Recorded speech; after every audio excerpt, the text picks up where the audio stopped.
You must have heard of Joan of Arc, the peasant girl who became a national heroine and a saint of the Catholic Church. Claiming to have received visions from Saint Michael, Saint Catherine, and Saint Margaret, instructing her to support Charles VII and recover France from English dominion late in the 100 Years' War, Joan was given a place in the military as a standard bearer. In fact, her presence inspired the French troops, and she played a crucial role in lifting the Siege of Orléans in 1429, marking a turning point in the war. However, captured by the Burgundians in 1430, Joan was sold to the English and then placed on trial for charges including heresy and witchcraft. What happened next? Maybe you know. But whichever the case, if you've come to learn about Joan of Arc, I can guide you through it, from start to finish. Hello and welcome to the channel. If it's your first time here, it's good to meet you, and if you are coming back, it's great to see you again as always. If you'd like to support the channel, links to the Patreon are in the description. Otherwise, if you want to tell YouTube to push my video out to a larger audience, a like and subscribe always helps with that. Now, without further ado, let's get on to the good stuff. A biography of Joan of Arc. Please, make yourself comfortable. Let's start from the beginning. Joan of Arc was born around 1412 in Domrémy, a village located in what is now the Vosges region of northeastern France. The exact date of her birth remains unknown, and she was vague about her age in her own statements. We do know, however, that she was the daughter of Jacques d'Arc and Isabelle Romée, and grew up in a family that included 3 brothers and a sister. As for her parents, her father was a peasant farmer who owned approximately 50 acres of land. He also served as a village official, where he collected taxes and headed up the local watch, which wasn't a bad deal since it supplemented his income somewhat. Joan's early life unfolded against the backdrop of the 100 Years' War. That was a prolonged conflict between England and France that began in 1337. This war was primarily fought over territorial disputes and claims to the French throne by the English. Well, by the time of Joan's birth, the war had severely impacted France's economy and led to all sorts of internal issues and political fragmentation within the country. The French monarchy in particular was unstable during this period. King Charles VI, known for his bouts of mental illness, often found himself simply unable to rule, and the times where he could rule, well, perhaps he shouldn't have. The king's complete incapacity led to intense rivalries for control of the regency, primarily between his brother Louis, the Duke of Orléans, and his cousin John the Fearless, Duke of Burgundy. Well, the assassination of the Duke of Orléans, Louis, in 1407 by the Duke of Burgundy, that John the Fearless, ignited a civil war between 2 houses, the Armagnacs, supporters of the Duke of Orléans' son, Charles of Orléans, and later Dauphin Charles, and the Burgundians. I'm sure you've heard of them before. As these internal conflicts continued to plague and weaken France, Henry V of England watched on and decided to take advantage of the situation.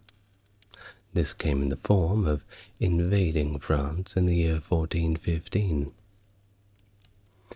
Well, the Burgundians managed to capture Paris in 1418, and the assassination of John the Fearless in 1419 during peace negotiations with the Dauphin further escalated tensions. In came Philip the Good, the new Duke of Burgundy, then allied with the English. The political chaos deepened when Charles VI, influenced by accusations against the Dauphin as a murderer and spurred on by his wife Isabeau of Bavaria, disinherited the Dauphin through the Treaty of Troyes.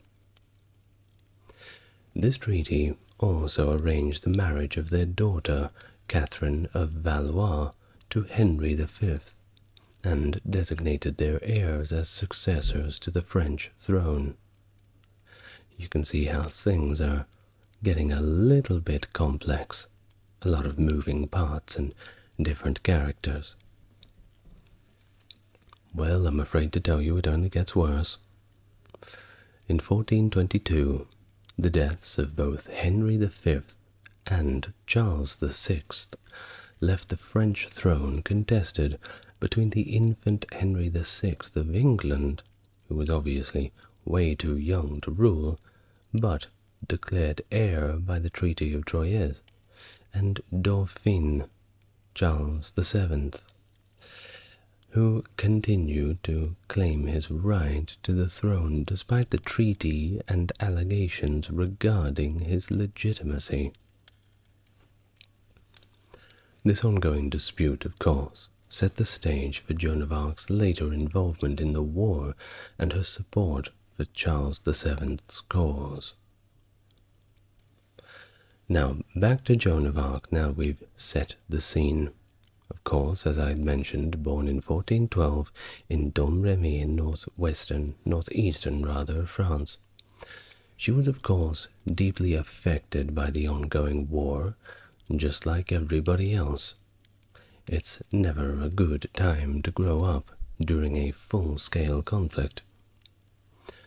Her parents, Jacques d'Arc and Isabelle Romay, were both peasant farmers, and she helped out as any normal peasant daughter or son would, with household chores, field work, and tending animals.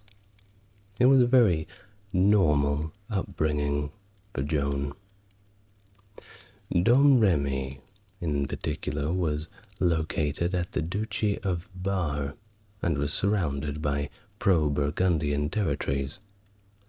Yet the village remained staunchly loyal to the Armagnac cause, which supported the French crown against English and Burgundian opposition. The region experienced direct impacts of the war in 1425. Domrémy was subjected to a rather brutal raid, catalyzing local sentiment against the English presence in France. It was around this time that Joan, who was then only at the age of 13, began experiencing rather peculiar visions. And it wasn't a one-off. These were happening quite a lot. Well, what was she dreaming of? Or rather, what were her visions showing her? By her words, she was visited by figures like Saint Michael, accompanied by angels and other saints, appearing to her and urging her to support the French crown. These visions included Saints Catherine and also Margaret, both revered as defenders of the faithful and models of virtue. Joan's spiritual experiences became widely known and talked about in her village. She became to be a household name, and she gained a reputation for piety and determination. Amidst a backdrop of prophecy and regional folklore, which hinted that a maiden would save France, Joan felt that perhaps it was her time to act. Of course, we must remember that this is pre-Enlightenment France, and people were, especially in the countryside, very superstitious, very traditional, waiting for that promised one to come and save everybody. Generally, this seems to happen quite a lot when you have a protracted conflict, crossing your fingers, waiting for that mighty, sword-wielding hero to show up and sort things out within a matter of minutes. Well, in 1428, after a failed request for an escort to the French court from Captain Robert de Baudricourt of Vaucouleurs, she returned home. However, the visions just kept coming, and the dire state of France drove her to try again. She was getting that escort. Well, by January of 1429, she had another rejection. But she finally managed to win Baudricourt's support, thanks to the backing of local supporters Jean de Metz and Bertrand de Poulengy. Oh, by the way, if anybody's listening to my French pronunciation, I do apologize in advance. Now, at this point, the English were tightening their grip on northern France, capturing strategic locations and nearing a complete encirclement of the city of Orléans, which was a pivotal city for the French, and indeed a large population center. The potential fall of Orléans signaled a critical point in the war. Think about it like Stalingrad in the Second World War. It was that important, and winning or losing it determined the fate of the French crown. Joan's insistence that she had a divine mission to support Charles VII, the uncrowned Dauphin, gained urgency. She was finally granted her armed escort to Chinon, the seat of Charles VII, in the February of 1429. To facilitate her journey through hostile territory and to adopt a practical attire for warfare, she donned men's clothing, a pragmatic choice that she maintained for the rest of her life, simply out of practicality. This decision was both symbolic but also strategic, aligning her with her mission's martial nature and providing necessary disguise and protection as she traversed war-torn France, essentially blending in as just another foot soldier, another bobbing head among the rabble. Her arrival at Chinon and subsequent actions would mark the beginning of a remarkable but tragic chapter in the history of the 100 Years' War. When she arrived at the royal court in Chinon, she quickly made a profound impression on Charles, asserting her divine mission to lift the Siege of Orléans and ensure his coronation in Reims. Their private conversation reportedly affirmed Charles' legitimacy as a rightful king, a point that resonated deeply with him and influenced his decision to take her seriously. Of course, there was quite a little bit of Charles being told exactly what he wanted to hear. I mean, if somebody showed up and told you that you were the rightful king and I and God and all of the other saints say so, well, it would be somewhat of a flattering experience for sure. Well, despite her immediate impact, the Dauphin's council remained a little bit skeptical of Joan's claims and her mysterious visions. After all, if visions can come from God, well, they could perhaps come from other, less friendly places. Certainly a few eyebrows raise when one says they're being contacted by angels and God and all the rest, even back in those days, and even if it was confirming to their bias. Well, to validate her claims and make a general assessment of her character, it was decided that they would send Joan to Poitiers, where she would undergo a rigorous examination by a panel of expert theologians.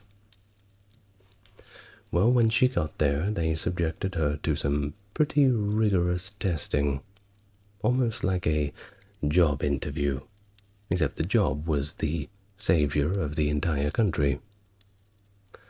They did conclude that she was indeed devout and morally sound, deciding that her participation in the Siege of Orléans could perhaps serve as a divine test. After all, they were a little desperate at the time, and if they were wielding a weapon sent down by God, well, what's the worst that could happen? They may as well try. Furthermore, there were less pleasant examinations. For example, her virginity was inspected by a group of women, albeit at Tours, leading to Charles' mother-in-law, Yolande of Aragon, to confirm her purity. Well, this was a pretty vital aspect, given the religious and cultural significance of virginity at the time. You may be somewhat shocked to know that very recently, I believe they've stopped it now, but the Indonesian military for female applicants also had a test for virginity. Somewhat of a breach of privacy, I believe. Well, feeling reassured by these investigations, Charles arranged for Joan to be outfitted with a set of armor and facilitated the creation of a banner under her own specifications, as well as procuring the reputedly holy sword from Sainte Catherine de Fierbois. Not a bad weapon, These actions not only equipped Joan physically, but also symbolically reinforced her role as a divinely guided warrior, solidifying her identity as Joan the Maiden. Kind of like a holy hand grenade sort of thing. A weapon sent from God, wielded by the French. This certainly had a good effect on morale. At the time of Joan's integration into the royal cause, the military situation for Charles and the Armagnacs was dire, but not without hope. Although the English and their Burgundian allies had tightened their grip on northern France, internal disagreements among the enemy and strategic indecisiveness provided a bit of an opportunity. The Armagnacs, despite being demoralized by the prolonged conflict and the recent death of several important commanders, found a new vigor in Joan's arrival. Her unwavering confidence and insisting assertions of divine backing seemed to breathe new life into the French resistance. Her involvement transformed the ongoing conflict from a normal run-of-the-mill territorial dispute into a full-on religious war, elevating the stakes and rallying the French troops around a figure believed to be chosen by God. Before moving to lift the Siege of Orléans, Joan sent a bold letter to the Duke of Bedford, the English regent of France, declaring her divine mission to reclaim the French territory. Joan's arrival in Orléans marked a decisive turn in the siege, and of course in the broader scope of the 100 Years' War. She joined the forces at Orléans on April 29th of 1429, and quickly became a symbolic figure of hope and resilience for the beleaguered French troops.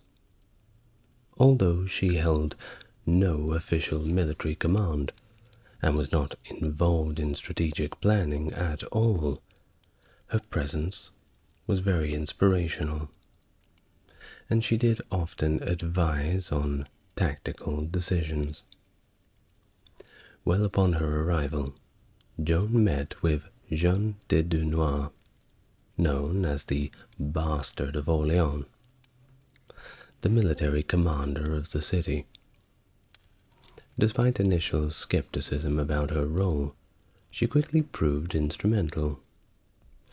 On May the 4th, during the assault on the Bastille de Saint-Loup, Joan, upon hearing of the ongoing battle, rushed to the scene, her banner fluttering in the wind. Her arrival bolstered the morale of the French troops, who rallied and succeeded in capturing the fortress. Her influence grew as she continued to participate actively in the operations. On May the 6th, after capturing the deserted fort of Saint-Jean-le-Blanc, Joan urged the French commanders to press the attack against the English fortifications at Les Augustins, which they subsequently captured. Her insistence on maintaining the offensive momentum was critical. The next day, during the attack on the strategic English stronghold of Les Tourelles, Joan was injured, but returned to the battlefield to inspire the final charge, which, of course, resulted in a critical victory. Thus, the Siege of Orléans was lifted on May the 8th, and a cheer rang out among the French troops, now with boosted morale. Joan's role in the victory at Orléans fulfilled her promise made at Poitiers that she would show a sign of divine support by lifting the siege. Her success not only reinforced her divine mission in the eyes of the French, but also garnered support of prominent figures like Jacques Gelou, the Archbishop of Embrun, and respected theologian Jean Gerson, who both wrote in her favor. Conversely, the English perceived Joan's unexpected effectiveness as evidence of diabolical influence. After the victory at Orléans, Joan of Arc and the Armagnac forces led by John II, Duke of Alençon, pursued a strategic northern campaign to clear the bridge towns along the Loire River. This was essential to secure a safe passage for Charles VII on his way to Reims for his coronation. The campaign began with the siege of Jargeau, where, despite Joan's call for the English to surrender, they resisted, leading to a direct assault initiated by Joan and her troops on June the 12th. The town was swiftly captured, with significant English losses and very few prisoners taken. Continuing their momentum, Joan and Alençon's forces moved to Mons-sur-Loire. They captured the town's bridge on the 15th of June, forcing the English garrison to retreat to a nearby castle. Most of the Armagnac army then advanced to Beaugency, laying siege to the castle there. Unbeknownst to them, An English relief force led by Sir John Falstaff was approaching from Paris to aid the besieged English troops. However, before Falstaff could arrive, the English garrison at Beaugency surrendered, completely unaware of the approaching reinforcements. The main English force, now joined by the troops from Meung, retreated towards Paris. Joan urged the Armagnac forces to pursue, leading to the Battle of Patay on the very same afternoon. The English had planned an ambush, with archers positioned for a surprise attack. However, the Armagnac vanguard detected and disrupted the English positions, leading to a comprehensive rout. The battle was another significant defeat for the English, with many of their leaders captured, and Sir John Falstaff narrowly escaping with a few of his most loyal troops. Joan, who arrived as the battle was concluding, had been instrumental in advocating for the aggressive pursuit that led to this victory. This series of rapid successes significantly bolstered Charles's position, enabling his coronation journey to Reims, and it certainly put a lot of confidence in the French, who at this point were very much convinced indeed they were dealing with a messenger of God. Well, following the decisive victory at Patay, the French forces, influenced by Joan of Arc's insistence, opted to prioritize the coronation of Charles over military engagement where the English held Normandy.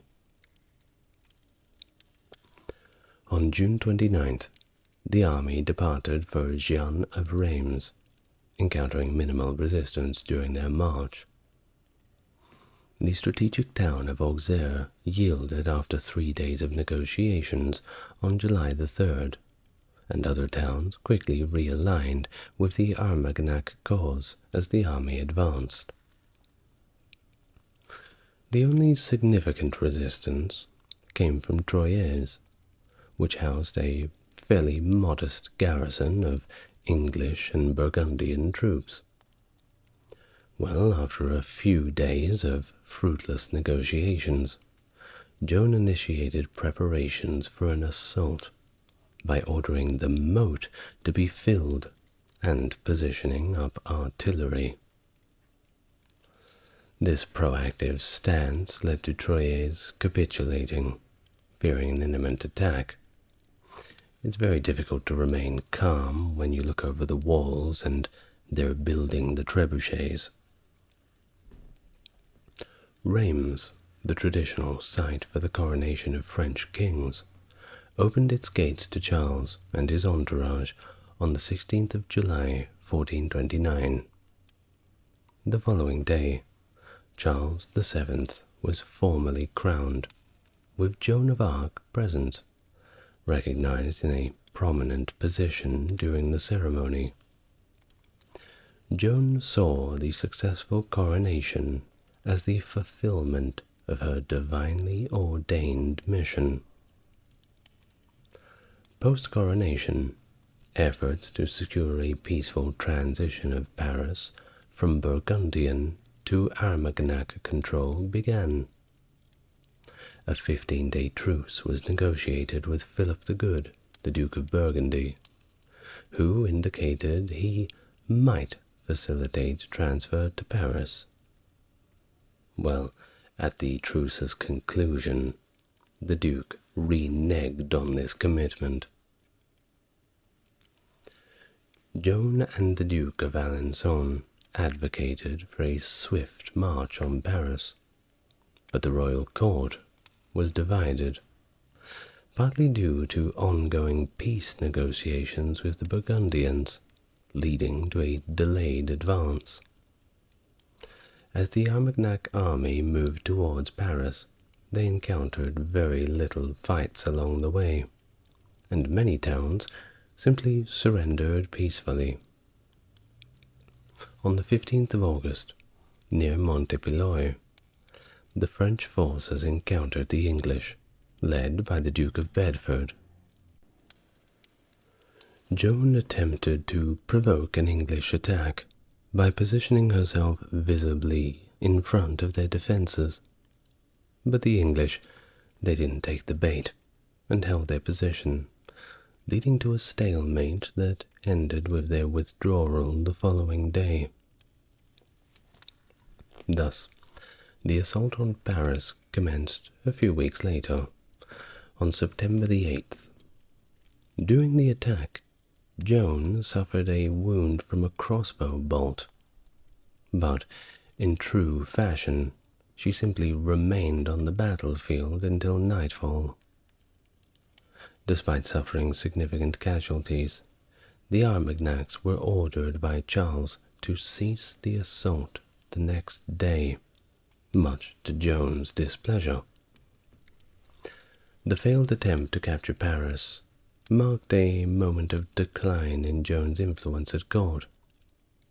Her straightforward, confrontational style clashed with the court's preference for diplomatic solutions, particularly in negotiations with Burgundy. That is certainly the problem, isn't it? You know, as Joan had believed that she was ordained by God and her actions were in accordance with God's will, well, it takes a little bit of guts to effectively say to the king point blank, "No, we are not doing that. We will do what I say, because what I say is God's word." Well, God's word or not, nobody likes hearing that. Moreover, this defeat at Paris diminished her standing a lot further, and it led to critiques from both the court and the University of Paris, questioning the divine inspiration of her guidance. In October of 1429, Joan of Arc was part of a military force tasked with attacking territories held by Perinet Gressart, a mercenary who had aligned with the Burgundians and the English. The campaign began with the siege of Saint-Pierre-le-Mortier, which Joan helped capture on November the 4th by inspiring a direct assault. The subsequent attempt to capture La Charité-sur-Loire in the late November and December, however, ended in failure, with Joan's forces forced to retreat and abandon all of their siege weapons. The setback was just another part of Joan's losing streak. Her reputation, well, it was simply being chipped away little by little, regardless if it was her own fault. By the end of December, Joan returned to the royal court and was informed that she and her family had been ennobled by King Charles VII as a token of gratitude for her contributions to France. Before the failed September assault on Paris, Charles had negotiated a 4-month truce with the Burgundians, which was later extended until Easter of 1430. And, of course, since it was peacetime, during this period, the court simply saw no need for Joan's services. As the Duke of Burgundy began reclaiming towns that had been ceded to him but had not submitted, Compiègne emerged as a key battleground. In late March of 1430, without explicit permission from Charles, who was still honoring the truce, Joan decided to lead a volunteer force to relieve Compiègne, which was then under siege by Burgundian forces. While some historians do argue that Joan's actions were desperate and possibly treasonous due to the lack of documented royal position, others contend that she must have had some level of courtly financial support to undertake such a mission. Joan arrived in Melun in April, where she was joined by additional commanders, enhancing her force. At Lagny-sur-Marne, Joan's troops defeated an Anglo-Burgundian force led by the mercenary Franquet d'Arras, who was subsequently executed by the townspeople themselves. They did give him a trial, though, so that was nice of them, despite the usual practice of ransoming captured leaders, so I'm sure you can probably guess what the public perception of this guy was. Well, Joan entered Compiègne on May 14th and conducted several defensive sorties against the Burgundians. By May 23, facing unsustainable demands on local resources, she had reduced her forces to about 400 soldiers who remained in the town. During a sortie from Compiègne to attack the Burgundian camp at Magny, the operation failed, and Joan was captured. She surrendered to Lionel de Vendôme of Jean de Luxembourg's contingent, who took her to his castle at Beaulieu-les-Fontaines. Well, after an escape attempt, Joan was moved to Beaurevoir Castle, where she jumped out of the tower window into a dry moat and hurt herself quite badly. But she survived. Perhaps divine intervention.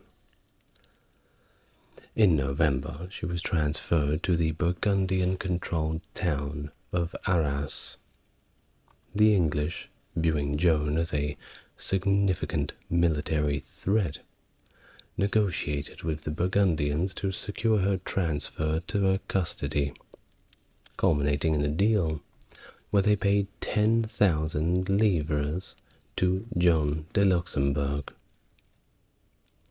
John was then moved to Rouen, the English stronghold in France. Despite the high profile of her capture, there is no evidence that Charles VII made any effort at all to negotiate her release from English custody. Need to choose better friends, I think.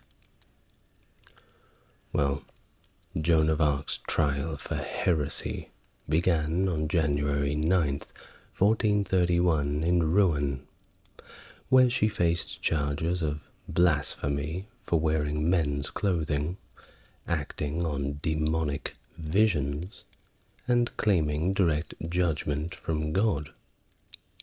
Now, why was this a problem?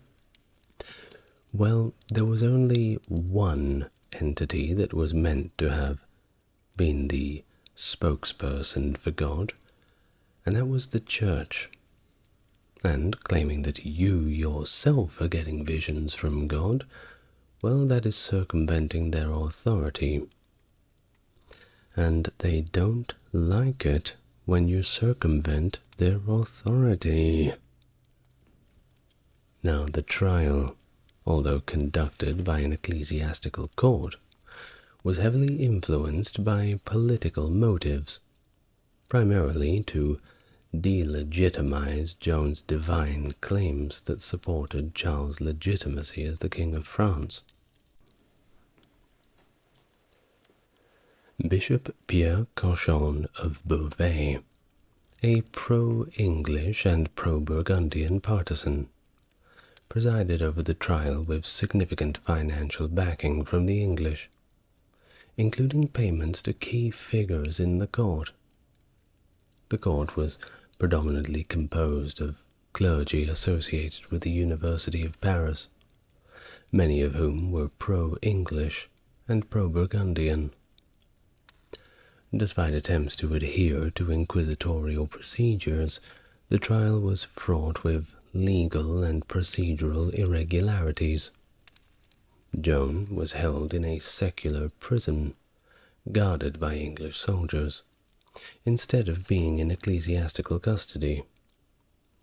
She was not provided legal counsel, and the charges were not properly articulated from the beginning.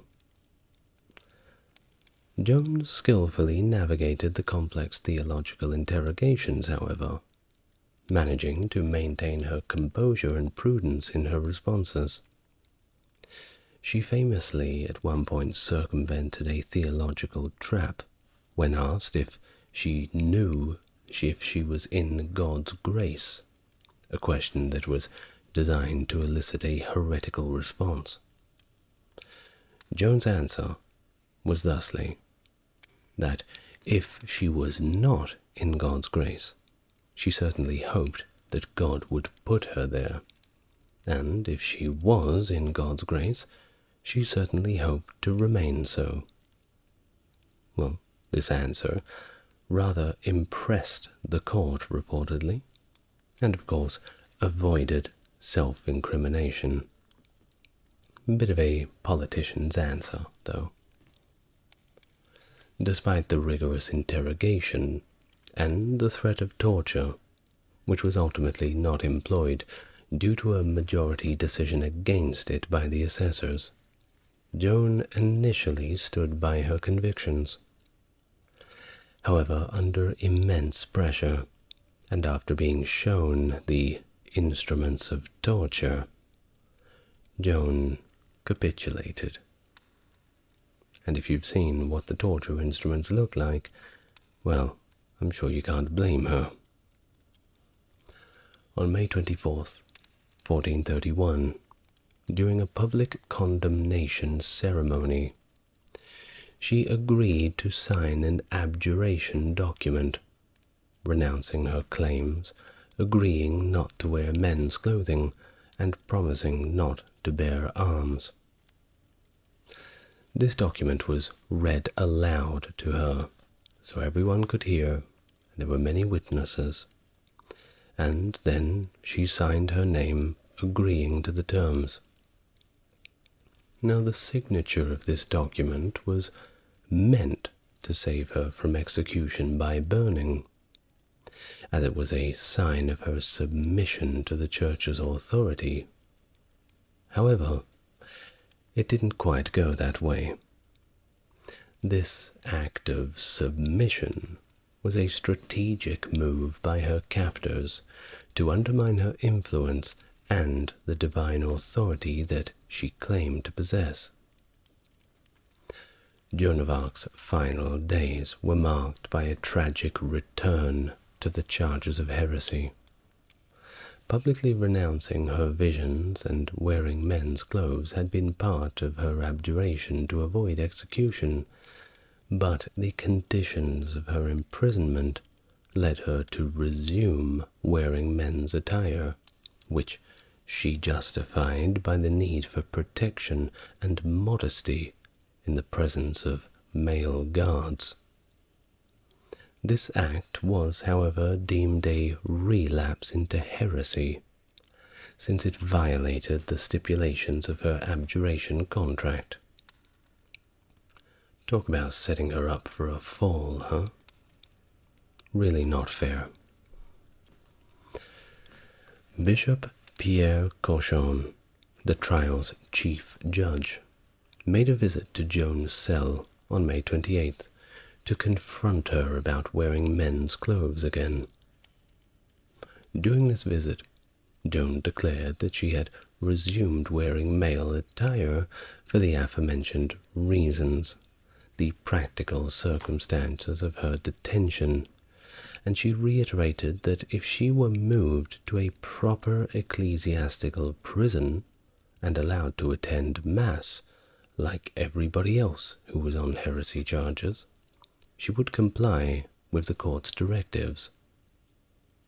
More critically, she confessed that the voices, which she had previously renounced, had come back and reproached her for denying them out of fear. Well, once again, this confession was considered proof of a relapse in several different areas. On May 29th, a panel of 42 assessors unanimously declared Joan a relapsed heretic, and she was condemned to be handed over to secular authorities for execution. Now, of course, inquisitions and ecclesiastical courts would never carry out torture or executions themselves. They would always hand them over to secular authorities. While this transfer typically meant she would be given to the local bailiff for execution, however, she was instead delivered directly to the English forces.